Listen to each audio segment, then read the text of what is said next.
السلام علیکم ورحمۃ اللہ وبرکاتہ۔ میرے اس اسلامک چینل کے ناظرین، آپ سب کو خوش آمدید و مرحبا کہتا ہوں۔ آج جو ہے یہ حدیث پڑھوں گا کہ کھڑے ہو کر پینا کیسا ہے۔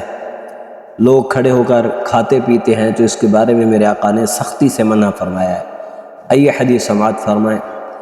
عن ابی سعید الخدری رضی اللہ تعالی عنہ ان النبی صلی اللہ علیہ وآلہ وسلم زجر عن الشرب قائما۔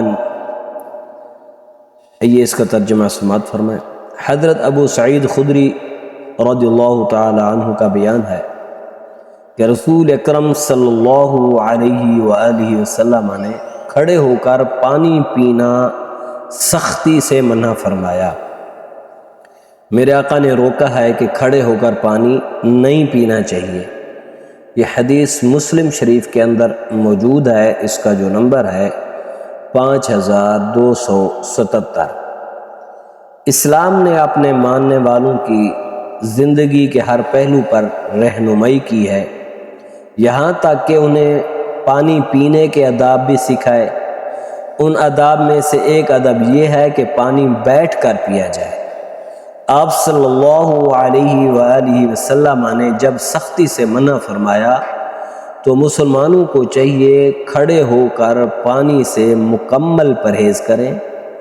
کھڑے ہو کر پانی مت پئیں، بیٹھ کر پئیں اور سنت کی حکمتوں سے پوری طرح فائدہ اٹھائیں۔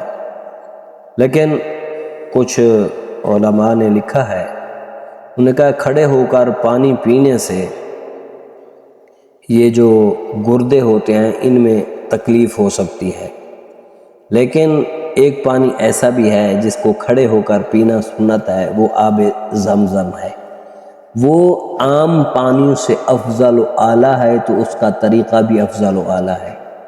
تو اس لیے ہمیں چاہیے کہ ہم بیٹھ کر پانی کو پیا کریں تاکہ ہمارے گردے بھی محفوظ رہیں، ہمیں اللہ تعالیٰ تمام بیماریوں سے محفوظ رکھے اور ہمیں اس حدیث پر عمل کرتے ہوئے بیٹھ کر پانی پینے کی توفیق عطا فرمائے۔